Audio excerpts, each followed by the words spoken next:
All right, good job. You guys are on week 3. Yay, congratulations. All right, here. Oh, I love you too, baby. That's my granddaughter telling me I love you, so I got to say I love you back. Okay? Arrest of the violator. So if we arrest the violator, let me move that on here, okay? We talk about an arrest of the violator. Obviously, it's an arrest that has been defined as a taking of a person into custody, okay? In the manner authorized by law. Okay, let me just stop right there. And I want you to read your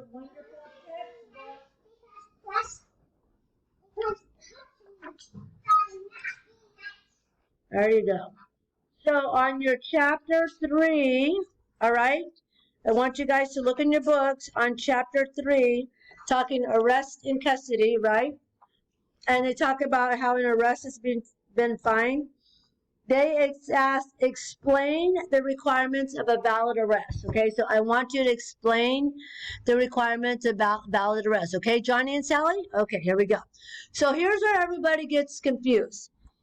They think that arrest means somebody's going to jail.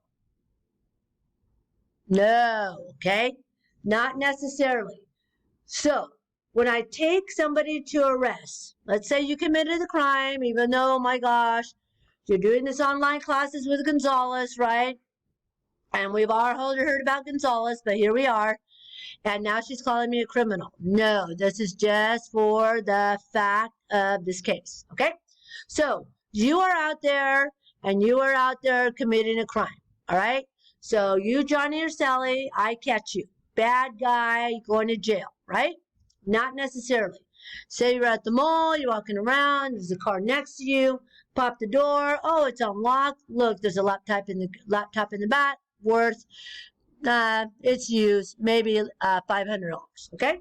So, I arrest you, and I come in and take you into custody, and then when I come and take you into custody, I try to find out what it is and why you need to take the laptop, okay? So, they have to advise you of your rights per Miranda, obviously, to get any kind of information.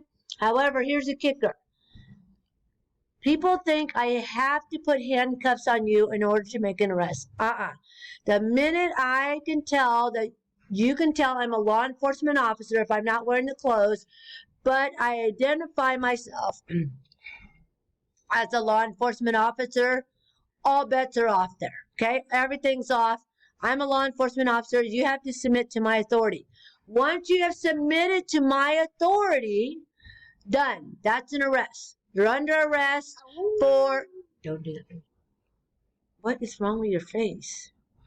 Yeah, this online teaching at home, wonderful, right? And I'm sure you guys have family. There'll be times I'll be at my mom's house dealing with little dementia, Alzheimer's, right? That you'll see mom walking back and forth and who knows what. Okay, so it's just the times that we're in. Extra entertainment for your benefit for whatever reason. Okay, so we're back to the actual arrest. All right. So once the suspect, you, submit to my authority, I'm a law enforcement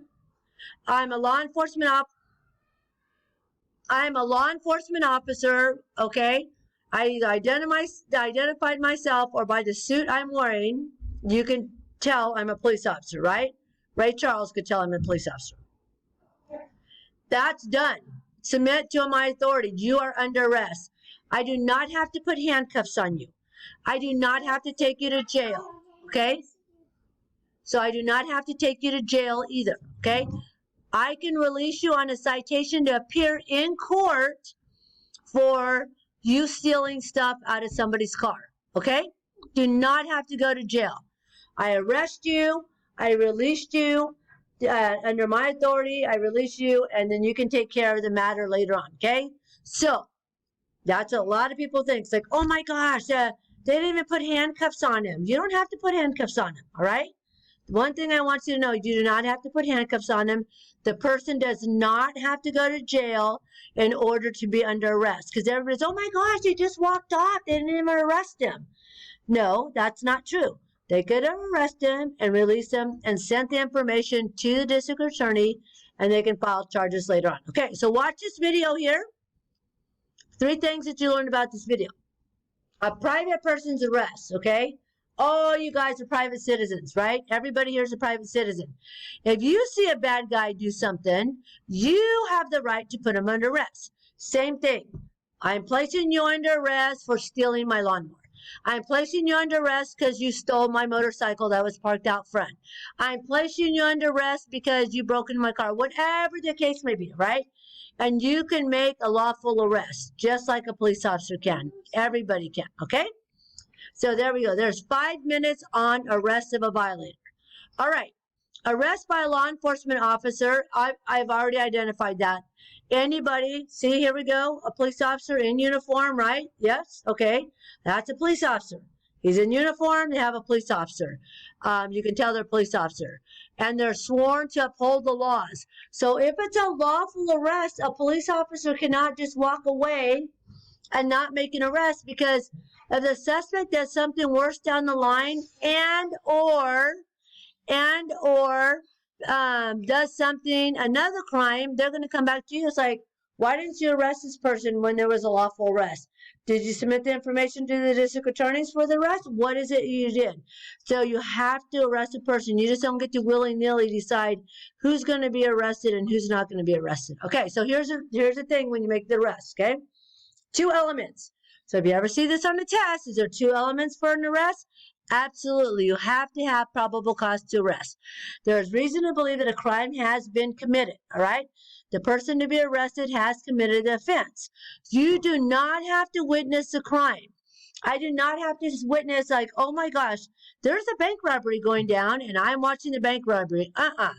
It can be inferred and have probable cause to arrest a bank robber after he's already robbed the bank, okay? That's what I have to do. Okay, so for instance, here we go. Bank robber goes in, robs the bank. Bank robber has a gun, has a backpack on his back. Bank robber's wearing a green lime shirt, blue jeans, all right? And the bank gets robbed at 1 o'clock. Let's say McHenry and Stanford, lots of banks over there. 1 o'clock, the bank's robbed, all right? Woo, woo, woo, 911, call the police. You guys are going to respond. Hey, there was a bank robbery. You already gave me the description. All right, how much money was taken? I don't know, about $5,000. Okay, we'll go get it, ma'am. That's what we're here. Protect and serve. Here we go, right? You go out. It's now 1:15, 1:20, because you're not the primary investigator. You don't have to be the detectives. You go out and you're walking around. Lo and behold, you see somebody walking in a neighborhood, right? You're walking in a neighborhood, and the guy is wearing, oh my gosh, look at that, a lime shirt. Not too many of those around, right? And he's wearing the blue jeans, right? No backpack, all right? So then what you guys do, it's like, oh my gosh, I'm going to stop this guy in the neighborhood. Remember the time I already told you, and you stop him. You stop him. How you doing, sir? I am Officer Gonzalez from the Modesto Police Department. We just had a bank robbery, not even 15 minutes ago down the street. You happen to be in the neighborhood around the area wearing the shirt. Can I arrest him for the robbery right then and there because he's matching the shirt? What do you think? Tell me. Tell me. Yes or no, yes or no, yes or no. Huh? Come on. What do you say? Yes or no, okay? No! Why can you, how can you have some guy arrested because he's wearing the same shirt? You need a little bit more probable cause than that, right? So you start talking to this guy. Hey, Mr. So-and-so, where have you been about 1 o'clock? Oh, here we go. Because everybody has amnesia. Every bad guy in the world, here's what they say. I don't know. I don't know. You ask them a question. Hey, what about this? I don't know.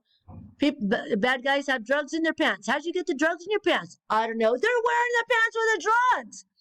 Famous line of bad guys. That's what they'll tell you. I don't know. Anything you ask them. What happened? I don't know.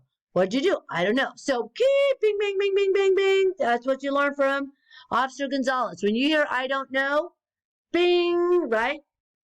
Good. Okay, so now the person doesn't know, because if you stop me at 1 o'clock in the afternoon and I did a robbery, I'll tell you exactly where I was, because I don't want to get arrested for the crime because I didn't commit it, right? Okay, so now you have the shirt. He doesn't know. Red flags going up.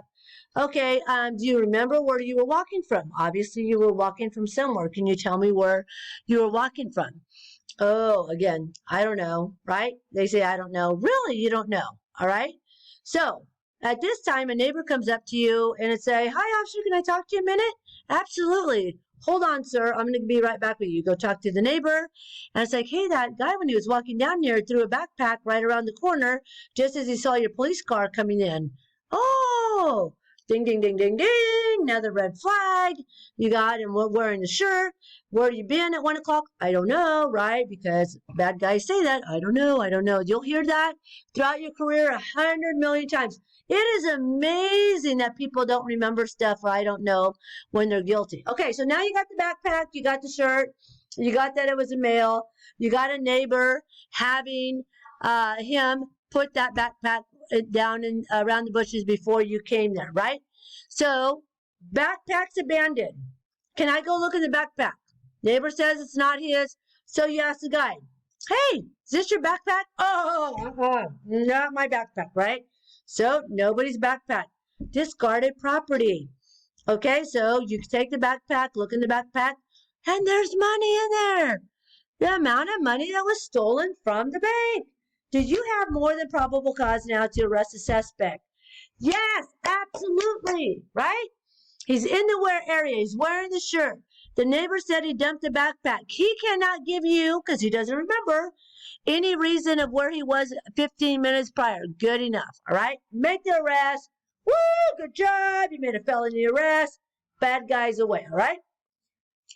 And this constitutes an arrest without a warrant. It's the most common arrest because you're going to be out in the streets using your mind in order to solve cases. Great point right there, okay? There you go. Oh, gotta stop. Before we go on here and go on to the next module. All right, see you guys later. Bye-bye.